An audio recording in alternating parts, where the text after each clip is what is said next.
I just want to paint a picture to our audience of how rape and defilement is a rampant case in Busia. We have just received a victim of gang rape. So I went straight to the perpetrator's house because he was a neighbor. Kwani mtoto wangu alikuwa na time nimetoka, ndipo muibe kwa boma aenda anitumie. Mungu akanijibu ati ni changamoto ya maisha. So a prophet brought here a child who had been defiled by a neighbor. So when we were talking to the child, we discovered she's being defiled over and over by several people in the community, including the prophet who had brought him. So the prophet had just brought her because he was jealous. Somebody else had taken his... You can imagine the kind of woman that will grow out of such a child. This is the third case of an MCA being involved in defilement, and one was actually involved in rape directly. He raped a girl. They were telling us, you know, kama mheshimiwa amelala na mtoto, why don't you let the children to complain? Why is it women complaining? Alikuwa amesa nyinyi lala na mtoto. Kumbe alikuwa anafinya mtoto huko, anasindilia mtoto. Alikuwa anafinyilia na nguvu. So we went, reported, and then the case began. It was taken to Court 2, Busia, Court 2. This court, for 2 years, had been playing hide and seek. The women, the people were telling me, we know it is so and so who has done it. You know, he even raped that old woman who is working there. He even tried me. But why have you kept quiet? And they said, unajua, ukienda polisi, watamwambia wewe ndio umereport. And pia ukimreport, alafu ashikwe, aende jela akufie huko, watu watakulaumu. We are told, if a man does not beat you, he doesn't love you. So sometimes women look for reasons to be beaten.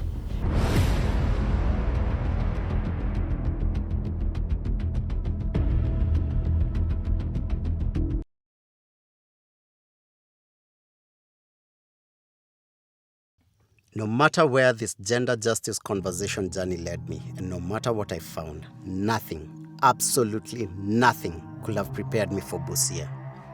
Where in Kenya, in fact, where in the world have you ever heard of the rampant rape of little children, grandmothers, persons with disability, without any form of accountability? Nothing could have prepared me for a community where rape is a weapon, rampant and normalized. In fact, from my conversations with survivors, I found that there was no refuge or help in hospitals, at the police, in courts, and worse, no help at home. Women of all ages and children are getting raped by relatives, friends, strangers, leaders, guardians, and even duty bearers. My life has largely been behind the camera, weaving stories through people's voices, what they say, how they act, what they do. On this first part of my conversation in Busia, step behind the camera with me and try to answer the question I could not. What is going on in Busia? Let's start from just introduce yourself, to Koapi, and what you do. Thank you very much. Yeah. We are at REEP. REEP is a Rural Education and Economic Enhancement Program. Okay. It's a registered NGO, now PBO, shall becoming PBOs. And REEP basically works to protect the vulnerable people, especially women and girls and children in general, especially from sexual gender-based violence, which is extremely rampant in Busia County. Your name? My name is Mary Makoha. I'm the director of REEP. All right, thank you. Mary, tumekuwa tukiongea sana and your days are interesting. Like today, for example, a very normal, regular day. What was the first call you've received today in the morning? This morning, my first call was at around 5:30, and it was a distress call. It was this woman who was calling me. Her 5-year-old was defiled, and the case is today in court, and she didn't have transport to go to Busia law courts. For me, today is a light day. Today is a very light day. Nilikuwa nimetumwa sokoni na mamangu kutafuta mboga ya sapa. Baada hapo hivyo sikumaliza dakika mingi, nilimaliza like 20 minutes sokoni. Na wakanipigia simu na mamangu ati hebu harakisha penye uko, mtoto ameumia. My last born is currently 6 years. she was affected when she was 4 years old. On 26th of October, 2022, I received a call, and what was there was my wife calling, telling me that our daughter had been defiled. Sasa kwenda hapo karibu na hospitali nikapata mtoto ana bleed damu. Nikauliza nini nimefanyikia mtoto wangu, amechomeka kama shida nini? Wakanijibu ati hapana, tupeleke mtoto wa chemistry. Nikauliza ati sitapeleka mtoto wangu chemistry msiponiambia chenye nimemfanyikia. Wakanijibu mtoto amerepiwa. Which daughter? What do you mean? The incident took place at around 7 in the evening. So I went straight to the perpetrator's house because he was a neighbor.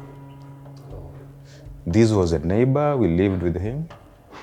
I had a shop and he would supply us with loaves. He had his kids who were best friends of my kid. They would play in my house. They would even be fed there. I took them like my own kids. At times I would even buy them, pay them fees as well. So they were part and parcel of my family. But then the father had some other hidden agenda. Kuuliza kwani mtoto wangu alikuwa na time nimetoka ndipo muibe kwa bomo aende amtumie. Mungu akanijibu ati ni changamoto ya maisha. Niende na mtoto kwa hospitali, nikakimbia hospitali nyingine inaitwa Serimba Hospital. Venye nilifika Serimba Hospital, wakanijibu niende kwa hawezi wakashona mtoto jinsi mtoto venye alivyoraruka. Baada hapo hivyo kesho yake nikaambiwa mtoto anaenda theater. Baada ya mtoto kwenda theater, akashonwa ya kwanza, akararuka baada ya wiki 2. Akashonwa ya pili, akaruka baada ya wiki 2. So when I got to his house, lucky enough, I didn't find him. Because if I found him, I would have killed him. It would be a different case. I felt terribly bad. You know, the innocence of a child, to some degree, depends on us adults. And the trust that they've given us does not warranty whatever that person did to my child. Sometimes you come here, you receive 12 cases of defilement, 2 cases of rape. In one day. In one day. Sometimes you are called and the case is so severe, like an old woman has been raped and she cannot walk. Or women bring here children still bleeding and with all the that. How long have you been doing this? I received my first case of defilement in 1998. And right now I've handled 13,876 cases of defilement and rape. From 1998? Yes. And this is just you, like this is a trip. There are so many CSOs you've just introduced me to, and each one of them receives cases on their own as well. So 13,000 that you have handled. Yes, those are the ones that REEP has handled. For example, most of the people bring them here first. We are the first people to meet these victims. We take them to hospital. Hospital has its own problems. Because you get sometimes at the hospital, we have some, I would say, rogue medics who will want to be paid before they fill the PRC form. They'll want 2,000. This person doesn't have the money, so it stops there. Asubuhi yake tena sisi tunaenda kwa hospitali. Utafuta P3, kupeleka kwanza Rebeka huko. Kupeleka huko Rebeka. Jani nikiingia hivi kuenda kwa daktari hivi. Daktari anitaki kana kwamba mimi ni umbwa, sistahili kuingia kwa mlango ya hospitali. Kana kwamba mimi bila sikusoma wanione kama ni ile uchafu. Ile uchafu yenye mtu hawezi katazama. Nikiingia kwa ile room ya daktari, ule daktari anaita tu polisi ndani na kumwambia wacha hatu hasonge huko. Mimi nilisema kwa roho yangu haki ya mtoto wangu natafuta tu hapo. Hiyo nyumba si yako, hapo ni hospitali tu, wewe pia umekuja kufanya, lazima nitaingia. Okay, the case will go to the police. Sometimes the police will also just behave funnily. The case stops there. Is that the case also in the police station? Because the courts have been mentioned a lot, but talking to several survivors as well, the police station is somewhere else. They find a road. Yes. Again, it's the money. It is the money. Nirudi na mtoto kwa police station, nipewe P3,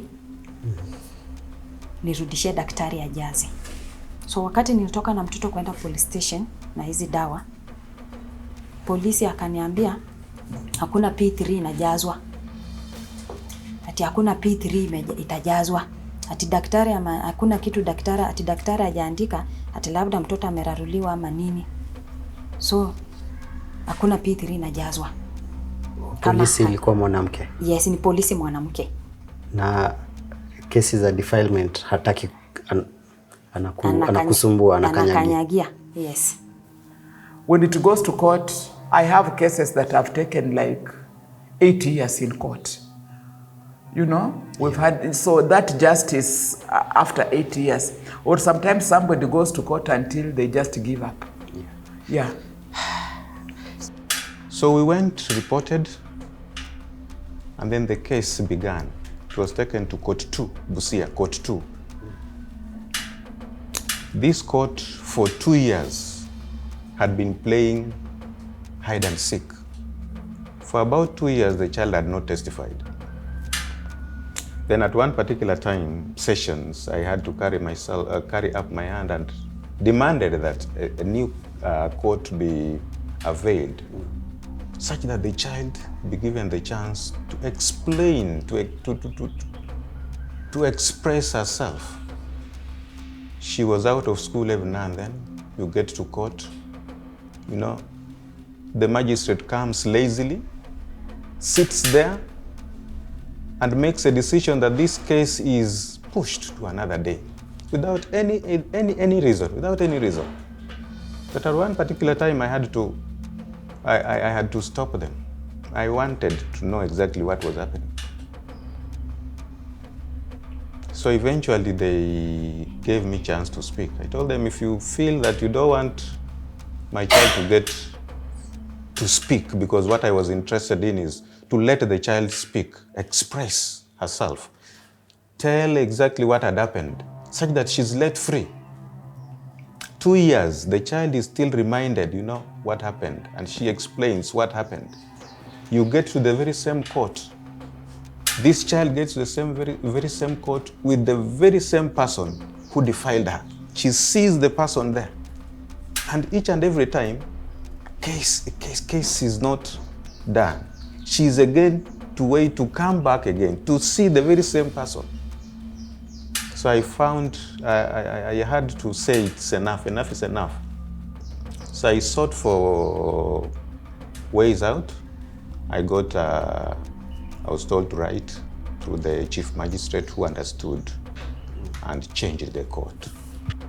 It does not augur well. The courts are doing a disservice to the people. These child cases, molestation, the child abuse, is aggravated by the way the courts handle these cases. I'm sorry to say so. There is a problem with the Busia cases, courts. In the 2021 GBVRC data, Busia County Referral Hospital's Gender-Based Violence Recovery Center recorded 252 SGBV cases in 2021, with 182 defilement cases and 15 rape cases. That is, 182 children raped, not counting the adult women. This phenomenon is not new. Rampant rape has been going on in Busia unchecked for years. The perpetrators range from the lowly to the mighty, with even political leaders here being accused of raping girls as young as 14 years of age without repercussions. People who go to court, people who go to prison for defilement and rape are poor people. The rich don't. The rich don't. They can buy justice, they can corrupt everybody, they can threaten, they can send very big people. Speaking of above the law, yesterday you and I, we met for the first time. It was in the evening. It was, I think, going to around 7 p.m. And you had just received some news again yesterday about a case that involved prominent people in this country. Yes. Yeah. What was that case about? That is a big problem in Busia. That when a law person, a border can cater the files, everybody, even these leaders will, Mary, please follow this, follow this. But when it is a prominent person, like this case was involving a sitting MCA, and I want to tell you this is the third time that, yes, this is the third case of an MCA being involved in a defilement, and one was actually involved in rape directly. He raped a girl. One MCA raped a girl like 3 years ago. Yeah. And it was so bad because even the clinician who took the case up, like who recorded the PRC, was threatened. This girl got pregnant. The MCA went to her home, forcefully took her and forced her to procure an abortion. This girl is a sickle cell patient, so she's in very bad shape. But I visited the home, and now the parents had been threatened. They would see my vehicle and take off, like hawataki maneno. Then now this other one, schools, children were sent home to get school fees, and the MCA has been having an affair with this 14-year-old child. And when I was following it up, I was being told, sasa unafuatilia ya nini? Hii relationship ilianza zamani when this girl was in class 7. So like in class 7, how old was she? Like 12 years. Like 12 years. And the people knew, and I discovered that people know that this girl, she was now in Form 1. This girl, people knew about her affair with the MCA. Even her mother knew. The mother used to be given money to a level that in the community, people are calling this girl First Lady. Bibi ya mheshimiwa, girlfriend ya mheshimiwa. And even for the MCA to be brought to court. You see the ladies who have been here, the CSO, yeah, those are my soldiers. We had to carry placards to court, like we want this guy here. That's when he was brought in. And I thank the court because he was locked up for 12 days. And that is not the worst. On the day he was brought in court, we were there with the women carrying placards, and he came with a convoy of his supporters, and majority were women and youth. He came with a convoy, and they were abusing us. They were telling us, you know, kama mheshimiwa amelala na mtoto, why don't you let the children to complain? Why is it women complaining? That just shows you that Busia has normalized defilement. It is okay. It is fine. It is a normal thing. Mary, your days are filled with such horrors. But yesterday you told me the one that broke you, the one that actually made you cry. Because from 99, by now you're hardened by these cases, but one broke you. Which was this story?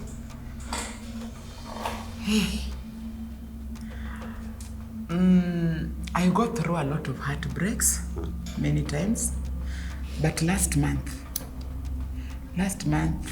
a report came here, and we were told that this child living with the disability had disappeared. She can't walk, then she's also deaf. So this child, she's 8 years, she was 8 years, and every day she just sits outside the grandmother's house. She doesn't move out. She doesn't go to play. And her auntie went to the river, and within 10 minutes, she came back, she found the child missing. That was on 19th of July. And they looked for this child. She was not there. They reported to the police about a missing child, and the child was not there at all. Then towards the end of around mid-August, the grandmother the people around started sensing foul smell, rotting flesh from near the home. And the village head, who is a woman, was like, what stinks here? Only to go. Just this woman, she entered a small bush and found a headless body of this child. She had been defiled. You could see the vaginal area had really been tampered with. And she had been thrown there. The women, the people were telling me, we know it is so and so who has done it. You know, he even raped that old woman who is working there. He even tried me. He even tried grabbing so and so. He even tried doing this. He even raped, we are even afraid of so and so. This old woman who is here, she will be raped. So I asked them, so you know what this man does? You know what he's capable of? He has tried you, he has done this, but why have you kept quiet? And they said, unajua, ukienda polisi, watamwambia wewe ndio umeripoti. And pia ukimripoti, alafu ashikwe, aende jela akufie huko, watu watakulaumu. Tunaweza wasaidiaje hapa kwa kijiji? Ni nini ungependa ifanyike? Haki tendeke tu hasa kwa mtoto wangu. Either hiyo DNA test ikitoka, wa mtu amfungie tu kifungo cha maisha, wasijaribu kumwachilia. You can imagine the kind of woman that will grow out of such a child. This man will pay. They will pay. They are going to pay. It's hurting. Hurting indeed. It's too bad. You have painted the picture in Busia, and that is what I wanted. So that by the time we go to the panel, we try and see if we can come up with a solution or something. Why is it that the men of Busia hate their women so much? It's so painful. Somebody defiles your child who is disabled. Wewe kubali nikupie 10,000, hii story die. Si ati yako na faida sana kwako. I feel like killing somebody. We have a rotten system. Most of the time we see the image of the victim. Why are we not painting the image of the perpetrator? Many people look at sexual offenses purely as a crime. The systems are failing. We should normalize fighting the crime as opposed to fighting the victim.